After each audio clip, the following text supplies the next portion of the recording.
शादी की पहली रात मेरा पति कमरे में आते ही सो गया और मेरे सारे अरमानों पर पानी फिर गया। ये कैसे हो सकता था कि उसने ठीक तरह से मुझे देखना भी गवारा ना समझा था। ऐसी कौन सी नींद थी जो एकदम ही मुझे छोड़कर सो गया था।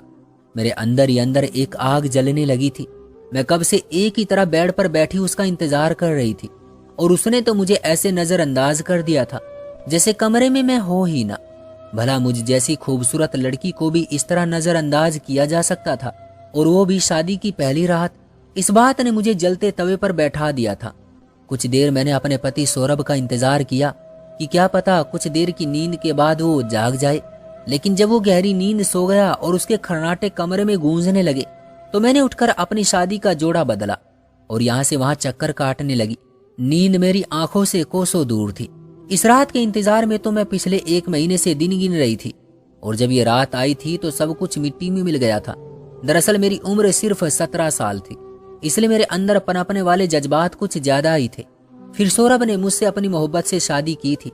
इस बात ने मुझे और ज्यादा मगरूर बना दिया था, लेकिन शादी की पहली रात उसके व्यवहार ने मुझे चौंकने पर मजबूर कर दिया था। जिसने मुझसे शादी करने के लिए इतने पापड़ बेले थे, वो पहली ही रात मुझे छोड़कर कैसे सो सकता था। मेरा दिल बुरी तरह से सुलग रहा था। मैं दबे पांव कमरे से बाहर निकली और सोचा कि अपनी बड़ी बहन के कमरे का जायजा लेती हूँ। आखिरकार वो भी तो मेरे साथ ही शादी होकर इस घर में आई थी। क्या ऐसा ही कुछ उसके पति रोहन ने भी किया है? मैं जैसे ही अपनी बड़ी बहन के कमरे के बाहर पहुंची तो मुझे अंदर से अपनी बहन सीमा के खिलखिलाकर हंसने की आवाज आई और मुझे सच में गुस्सा आने लगा। मेरी बहन तो अपनी शादी की रात बहुत खुश थी, और एक मैं थी जो अकेलेपन की पीड़ा झेलने पर मजबूर थी। सारे घर वाले ऐसे सोए पड़े थे जैसे कई दिनों से जाग रहे हों। शादी वाला घर था, हर जगह सामान बिखरा पड़ा था। मैंने इधर उधर नजर दौड़ाई और थक हार कर वापस अपने कमरे में आई, जहां मेरा पति सौरभ अभी तक खर्राटे ले रहा था। मैंने सारी रात करवटें बदलते बदलते गुजारी थी। मैं यही सोच रही थी कि अगर सौरभ ने मुझसे इतनी मोहब्बत से शादी की थी तो फिर मुझे कुछ वक्त देना भी गवारा क्यों ना समझा था। कब मुझे नींद लग गई पता ही न चला, और सुबह मेरी आंख खुली तो सौरभ मुझसे पहले ही उठ चुका था और कमरे में मौजूद नहीं था। मैं उठकर तैयार हुई तो पता चला कि मेरे घर वाले लेने के लिए आए हैं। मैं और मेरी बहन सीमा दोनों ही घर वालों के साथ अपने घर आ गए, लेकिन सौरभ से मेरी मुलाकात ना हो सकी थी। सौरभ की बड़ी बहन ने बताया था कि वो सुबह सवेरे ही कहीं काम पर चला गया है। मैं बार बार अपनी बहन सीमा का चेहरा देख रही थी, जो खुशी से खिला हुआ नजर आ रहा था।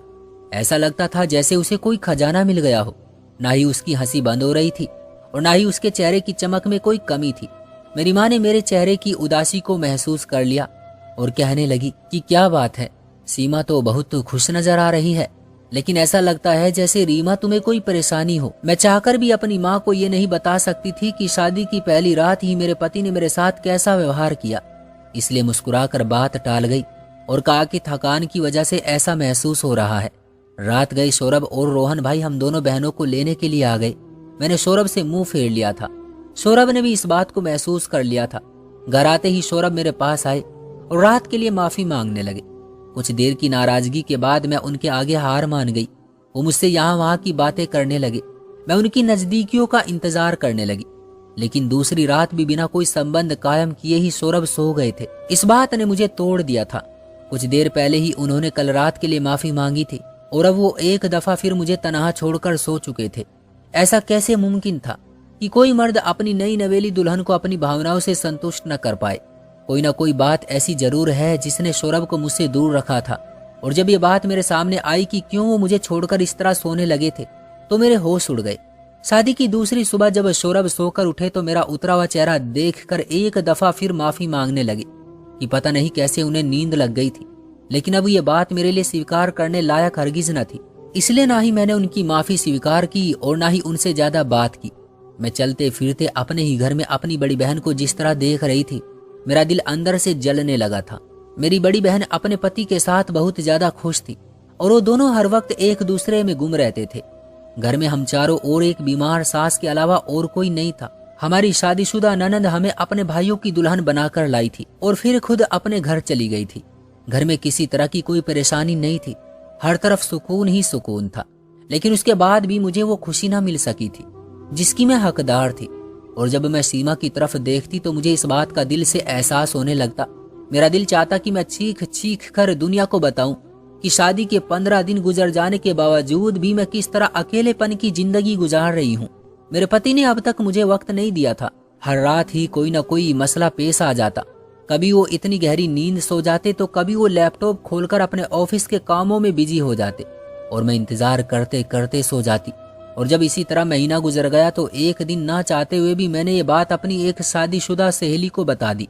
मैं सीमा को बताकर उसके सामने अपनी मजाक नहीं बनवाना चाहती थी, क्योंकि उसने बहुत दफा मुझे इस शादी के लिए रोकने की कोशिश की थी। सीमा को पहले से ही अंदाजा था कि सौरभ एक अच्छा पति साबित नहीं होगा। उसका कहना था कि रोहन ने उसे काफी दफा अपने भाई के बारे में ऐसी बहुत सी बातें बताई जो कि अच्छी नहीं है, लेकिन मैंने सीमा की बातों पर भरोसा नहीं किया था। मैं तो मोहब्बत में अंधी हो चुकी थी। पर अब मुझे पता चल चुका था कि मेरी बहन ने ठीक ही कहा था। जब मेरी शादीशुदा सहेली को इस बात का पता चला तो उसका मुंह खुला का खुला रह गया और वो कहने लगी, रीमा, तुमने इतनी बड़ी बात क्यों छुपा रखी है? तुम्हारा पति तो तुम्हारे पास होते हुए भी तुम्हारा नहीं है। वो नामर्द है, इसलिए तो उसके दिल में किसी तरह की कोई भावना पैदा नहीं हुई है और शायद इसीलिए उसने तुम्हें अपनी मोहब्बत के जाल में फंसाकर तुमसे शादी की, ताकि तुम कभी अपनी बड़ी बहन की वजह से ये बात किसी के सामने ना बता सको। और फिर अगर कभी उसे छोड़ना भी चाहो तो तुम्हारी बड़ी बहन का घर ना उजड़ जाए, ये सोचकर तुम चुप रहो। अपनी सहेली पिंकी की बातें सुनकर तो मेरी जान निकल गई थी कि सच में मेरी शादी एक नामर्द से हुई थी। इस सोच ने मुझे हिलाकर रख दिया था। मुझे सारी जिंदगी ऐसे ही अपनी अधूरी इच्छाओं के साथ जीना था। पिंकी की बातों ने मुझे सोचने पर मजबूर कर दिया था और मैंने सोचा था कि मैं सौरभ से इस बारे में फेस टू फेस बात करूंगी और उन्हें इलाज का कहूंगी। लेकिन शादी को 2 महीने गुजर जाने के बाद भी मुझ में इतनी हिम्मत न हुई कि मैं सौरभ से इस बारे में बात करूं।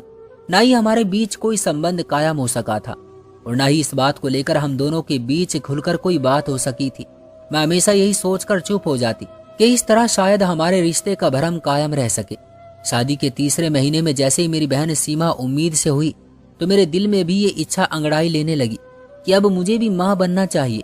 लेकिन मैं कैसे माँ बन सकती थी?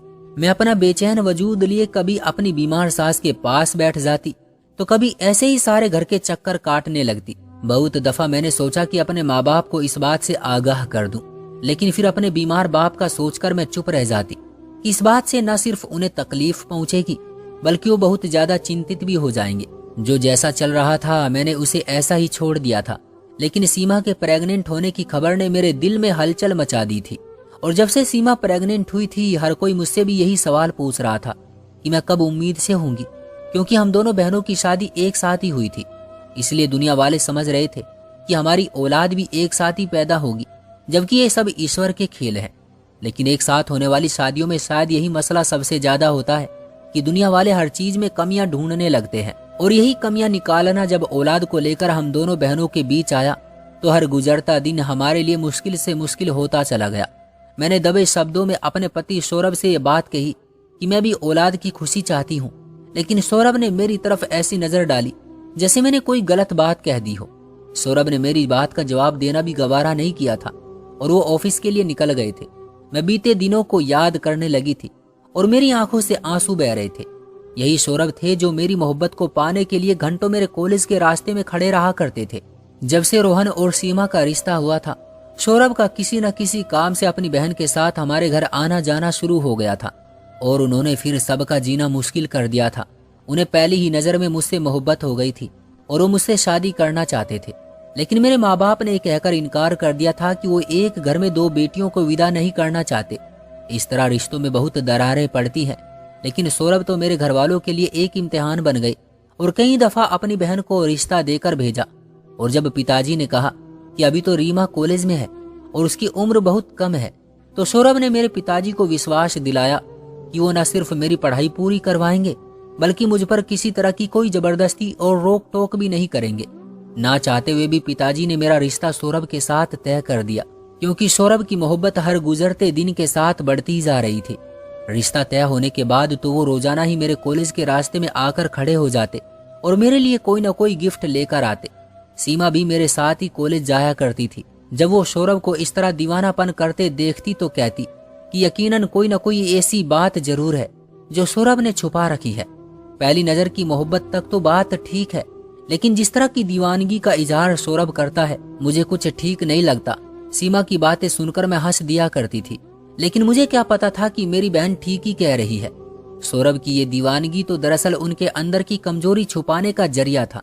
उन्होंने अपनी मोहब्बत का ऐसा जाल बिछाया था कि मैं बिना सोचे समझे उसमें फंस गई थी और अब बिना पानी की मछली की तरह तड़प रही थी।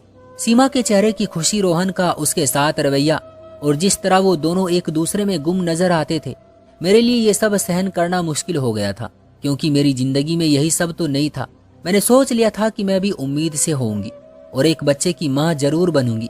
अगर सौरभ मुझे औलाद नहीं दे सकते तो क्या हुआ, मैं किसी न किसी तरह बच्चा हासिल कर ही लूंगी। जिस तरह सौरभ के नामर्द होने वाली बात किसी को नहीं मालूम है, उसी तरह ये भी किसी को पता नहीं चलेगा कि ये बच्चा किसका है। मेरे दिलो दिमाग में बस हर वक्त यही जंग जारी थी और फिर मुझे वो मौका मिल ही गया जब मैं अपनी इस इच्छा को पूरा कर सकती थी। सौरभ को ऑफिस के काम से रात देर तक ऑफिस में रुकना था और सीमा की तबीयत खराब होने की वजह से मेरी माँ उसे अपने साथ ले गई थी, क्योंकि यहाँ उसका ख्याल रखने वाला कोई नहीं था। मैं भी कम उम्र और ना तजुर्बेकार थी, इसलिए माँ ने सीमा को मेरे सहारे नहीं छोड़ा था। रोहन घर में मेरे साथ तनहा थे। मैंने अपनी बीमार सास को दवा देकर सुला दिया और चाय का कप लेकर रात के अंधेरे में रोहन के पास पहुंच गई और उनके साथ बैठकर बातें करने लगी। लेकिन दरअसल मेरे दिल में तो कुछ और ही चल रहा था। काफी देर तक रोहन के साथ बातें करने के बाद मैंने धीरे धीरे उन्हें अपनी अदाओं में उलझाना शुरू कर दिया। मैं खूबसूरत थी, कम उम्र थी और सभी कहते थे कि मैं सीमा से ज्यादा हसीन हूँ। मैंने इसी बात का फायदा उठाया था और रोहन को अपने जाल में फंसा लिया था। औलाद प्राप्ति के लिए मैं वो कर बैठी थी जिसके बारे में शायद कोई औरत सोच भी नहीं सकती। मैंने अपनी बहन के पति के साथ संबंध बनाना चाहा था, क्योंकि मुझे किसी भी हाल में औलाद चाहिए थी। अपना मकसद पूरा करके मैं वापस अपने कमरे में लौट आई थी और सौरभ सुबह के करीब घर लौटे थे और थके हारे आते ही सोने के लिए लेट गए थे। मैं खुद भी बहुत ज्यादा थक चुकी थी, इसलिए मुझे भी नींद लग गई और जब सुबह मेरी आंख खुली तो सौरभ घर में ही मौजूद थे। कहने लगे, आज मैं ऑफिस नहीं जाऊंगा, बल्कि आज हम तुम्हारे कॉलेज चलेंगे। मैं तुम्हारा आगे एडमिशन करवा रहा हूँ, जैसा कि तुम्हारी ख्वाहिश थी। मैंने एक नजर सौरभ पर डाली और दिल में सोचा कि मुझे खुद से दूर रखने का ये बहुत अच्छा तरीका है। मेरी पढ़ाई का बहाना बनाकर और ज्यादा मुझसे दूरी बना सकते हैं और मेरी पढ़ाई के बहाने अपनी नामर्दी छुपा सकते हैं। लेकिन मैं तो अपने हिस्से का खेल खेल चुकी थी। मुझे बस उस दिन का इंतजार था जब मैं उम्मीद से होती और औलाद की खुशी पा लेती। कभी कभी मैं सोचती कि सौरभ मुझसे इस औलाद के बारे में सवाल करेंगे तो मैं क्या जवाब दूंगी, लेकिन दूसरे ही पल मुझे ख्याल आता कि वो कभी मुझसे ऐसा सवाल नहीं पूछ सकते, क्योंकि वो खुद एक नामर्द है और वो तो मुझे औलाद भी नहीं दे सकते, इसलिए मेरे चरित्र पर भी सवाल नहीं उठाएंगे। रोहन के साथ संबंध कायम करके मेरी भावनाओं को भी कुछ सुकून मिल गया था और मैं हर वक्त प्रेग्नेंट होने का इंतजार करने लगी थी। लेकिन मुझे क्या मालूम था कि मुझ पर कैसी कयामत गुजरने वाली है। हमारी शादी को पूरे 6 महीने होने वाले थे और ये 6 महीने मैंने सौरभ की मोहब्बत के बिन ही गुजार दिए थे। ये भी ऐसी ही एक रात थी। सौरभ हमेशा की तरह जल्दी सो चुके थे और उनके सोने के कुछ देर बाद मुझे भी नींद लग गई थी। लेकिन जब आधी रात को मेरी आंख खुली तो सौरभ कमरे में मौजूद नहीं थे। इतनी रात को सौरभ कहाँ गए थे? यही सोचकर जब मैंने सौरभ को ढूंढना शुरू किया तो मैं रसोई घर के दरवाजे पर पहुंच गई। अंदर से सौरभ और सीमा की आवाजें आ रही थी। मैं दरवाजे के बाहर ही खड़ी हो गई और उनकी बातें सुनने लगी और फिर जो सच मेरे सामने आया उसने मेरे रोंगटे खड़े कर दिए। सीमा सौरभ से कह रही थी कि बस कुछ दिन और इसी तरह गुजार लो, फिर सब कुछ ठीक हो जाएगा। सौरभ तड़प कर कहने लगा कि पहले ही मैं 6 महीने इस तरह गुजार चुका हूँ, अब मेरे लिए और ऐसे रहना मुमकिन नहीं है। मैं कब तक ऐसे अपने आप से जंग लड़ता रहूंगा। सौरभ की बातों ने मेरे होश उड़ा दिए थे। वो सीमा से ये सब क्या कह रहे थे? मैंने दरवाजे की दरार से अंदर झांका तो सीमा ने सौरभ के कांधे पर हाथ रखा हुआ था। वो कह रही थी कि बस कुछ वक्त और, फिर सब कुछ नॉर्मल हो जाएगा।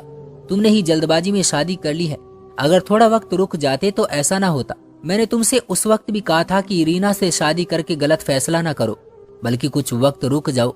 सौरभ और सीमा को रात के अंधेरे में एक साथ रसोई घर में देखकर न सिर्फ मेरी जान निकल गई थी, बल्कि मैं सोच रही थी कि यही वजह थी जो मेरी बहन नहीं चाहती थी कि मैं सौरभ से शादी करूं, क्योंकि वो तो खुद सौरभ में दिलचस्पी रखती थी। बल्कि यही नहीं, सौरभ ने भी मुझे धोखा दिया था। वह आधी रात को मुझे छोड़कर मेरी बहन के साथ यहाँ बिजी थे। लेकिन अगर सौरभ और सीमा में दिलचस्पी थी तो उन्होंने मुझसे शादी क्यों की? शायद अपना जुर्म छुपाने के लिए, क्योंकि अगर मेरी जगह कोई और उनकी पत्नी बनकर आती तो वो कभी सीमा के साथ इतना करीब नहीं हो सकते थे उस वक्त तो सीमा उनकी भाभी भी थी और साली भी। उस रिश्ते से वो इसके साथ आसानी से मुलाकात कर सकते थे। मैं रसोई घर के अंदर जाने की बजाय वापस लौट आई और सूटकेस निकालकर अपना सामान पैक करने लगी। अब इस घर में मेरा और क्या काम था। मैंने तो बच्चे की ख्वाहिश में अपने बहनोई के साथ गलत काम भी कर लिया था। अगर मुझे पहले पता होता कि ये सब सौरभ ने सीमा के लिए किया है तो मैं कभी ऐसा ना करती। मेरी आंखों से आंसू बह रहे थे और मैं अपना सामान बांध चुकी थी कि तभी सौरभ कमरे में आए और ये देखकर हैरान रह गए कि मैं न सिर्फ जा रही थी बल्कि कहीं जाने की तैयारी भी कर चुकी थी। सौरभ ने फौरन हाथ पकड़ा और पूछने लगे कि आधी रात को तुम्हें क्या हुआ है और तुम कहाँ जा रही हो। मैंने रोते हुए सौरभ से कहा कि जब आपकी भावनाओं की संतुष्टि के लिए सीमा यहाँ मौजूद है तो फिर मैं यहाँ रुक कर क्या करूंगी। पिछले 6 महीने से मैं सिर्फ ये सोचकर चुप रही कि शायद आप नामर्द हैं और मुझे आपका पर्दा रखना चाहिए, लेकिन आज मुझे पता चला कि दरअसल आपकी मर्दानगी तो सिर्फ सीमा के लिए है। मेरी बात सुनकर सौरभ की आंखें फटी की फटी रह गई और उन्होंने मेरे मुंह पर अपना हाथ रख दिया और कहने लगे, रीना कुछ तो होश करो, तुम कैसी बातें कर रही हो। मैं सीमा के साथ कैसे कुछ गलत कर सकता हूँ। मैं मानता हूँ कि मैंने इतने दिनों से तुमसे दूरी बनाई, लेकिन सिर्फ इसलिए क्योंकि तुम आगे पढ़ना चाहती थी। सीमा ने मुझे बताया था कि ये तुम्हारी ख्वाहिश है कि तुम मेरे साथ कोई संबंध नहीं बनाना चाहती हो जब तक कि तुम्हारा ग्रेजुएशन पूरा नहीं हो जाता, और इसीलिए मैंने खुद पर काबू पाया और कभी नींद की गोली खाकर सो जाता तो कभी खुद को कामों में बिजी कर लेता। आज रात मुझे नींद की गोली खाकर भी नींद न आई तो मैं रसोई में पानी पीने के लिए चला गया और मैं सीमा से इसी बात का कह रहा था कि मेरे लिए अब तुम्हारे बगैर रहना मुश्किल हो गया है। लेकिन सीमा मुझे समझा रही थी कि बस कुछ वक्त की बात है, तुम्हारी पढ़ाई पूरी हो जाएगी तो फिर तुम मेरे साथ अच्छी तरह जिंदगी गुजारोगी। सीमा ने तो शादी से पहले भी तुम्हारी ये इच्छा मुझ तक पहुंचाई थी कि तुम इतनी जल्दी मुझसे शादी नहीं करना चाहती बल्कि पढ़ना चाहती हो, लेकिन मैंने सीमा से कहा था कि वो तुम्हें यकीन दिला दे कि मैं तुम्हारे साथ जबरदस्ती नहीं करूंगा, और इसलिए मैंने शादी की रात से लेकर अब तक अपने आप पर काबू ही रखा हुआ है। लेकिन पता नहीं तुम क्या कुछ कर रही हो। सौरभ की बातें मेरे सर से गुजर गई थी। पता नहीं क्या सच था और क्या झूठ, लेकिन ना ही सीमा ने मुझे कभी सौरभ का कोई संदेश दिया था और ना ही मैंने कभी सौरभ के लिए सीमा से ऐसी कोई बात कही थी। और जब मैंने यही बात सौरभ को बताई तो वो काफी देर तक सन्नाटे में आ गया और फिर सौरभ गुस्से में कमरे से निकला और जब थोड़ी देर बाद लौटा तो उसके साथ सीमा भी थी जिसे वो खींचते हुए लाया था। और फिर जब उसके सामने दोबारा से मैंने सारी बात कही तो उसने इस बात को स्वीकार कर लिया कि वो जानबूझकर हम दोनों के बीच गलतफहमी पैदा कर रही थी। वो मेरे सामने सौरभ को नामर्द साबित करना चाहती थी और सौरभ के सामने मुझे कम उम्र और नादान। दरअसल सौरभ की मेरे लिए जो मोहब्बत और दीवानगी थी वो उससे बर्दाश्त न हो सकी थी, क्योंकि रोहन उससे सौरभ जैसी मोहब्बत ना करते थे। उनका रिश्ता एक अरेंज मैरिज था और सौरभ ने मुझसे मोहब्बत की शादी की थी। वो जलन का शिकार हो गई थी और उसने सोचा था कि वो इस तरह हम दोनों की जिंदगी में दूरियां पैदा करके कभी हमें एक नहीं होने देगी। और हम दोनों की गलती ये थी कि हमने पति पत्नी होने के बावजूद भी एक दूसरे से बात करने की बजाय गैरों से बात करना सही समझा। अगर मैं अपने दोस्त से बात करने की बजाय सीधा सौरभ से बात करती तो इतनी समस्याएं पेश न आती। और अगर सौरभ भी सीमा को बीच में ना लाने की बजाय मुझसे मेरी मर्जी जानने की कोशिश करते तो शायद ये 6 महीने हम दोनों ही ऐसी पीड़ा में न काटते। जो भी था, सीमा की इस गलती की वजह से बहुत कुछ बिगड़ गया था। मैंने भगवान का धन्यवाद किया था कि मैं प्रेग्नेंट नहीं हुई थी, वरना मैं सारी जिंदगी कभी सौरभ के आगे सर ना उठा पाती। मैंने और सौरभ ने एक दूसरे से माफी मांग ली थी और रोहन को भी सीमा का सारा सच बता दिया था। ये जानने के बाद कि सीमा के दिल में हमारे लिए नफरत पैदा हो गई है, रोहन खुद उसे लेकर अलग हो गए थे। वैसे भी जो कुछ मेरे और रोहन के बीच हो चुका था उसके बाद हमारा एक छत के नीचे रहना मुमकिन भी नहीं था। आज मैं और सौरभ एक बहुत अच्छी शादीशुदा जिंदगी गुजार रहे हैं, लेकिन कभी कभी मैं सोचती हूँ कि हम दोनों की जरा सी नादानी हमारे रिश्ते को हमेशा के लिए खत्म कर सकती थी। और मैंने तो कभी सोचा भी नहीं था कि मेरी सगी बहन ही मेरी खुशियों की दुश्मन भी हो सकती है।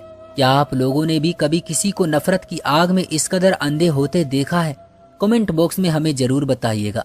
दोस्तों, वीडियो पसंद आई हो तो वीडियो को लाइक कर दीजिए और चैनल को सब्सक्राइब कर लीजिए ताकि आने वाली वीडियो आपको तुरंत मिले। मुझे दीजिए अगली वीडियो तक इजाजत, तब तक के लिए धन्यवाद।